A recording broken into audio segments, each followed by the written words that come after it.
अच्छा, अब आप मुझे ये बताइए, आपको अल्लाह ताला ने इस दुनिया में क्यों भेजा है? जी, अपनी इबादत के लिए, अपने नबी के, ठीक है, और इस्लाम को फैलाने के लिए, वेरी गुड। कुरान में है कि हमने इंसानों को और जिन्नात को सिर्फ इसलिए पैदा किया कि वो मेरी इबादत करें। इबादत से मुराद क्या है?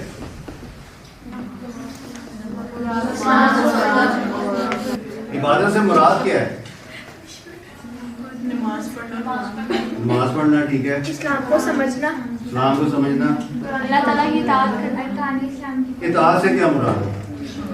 अल्लाह के रसूल की इताअत करना।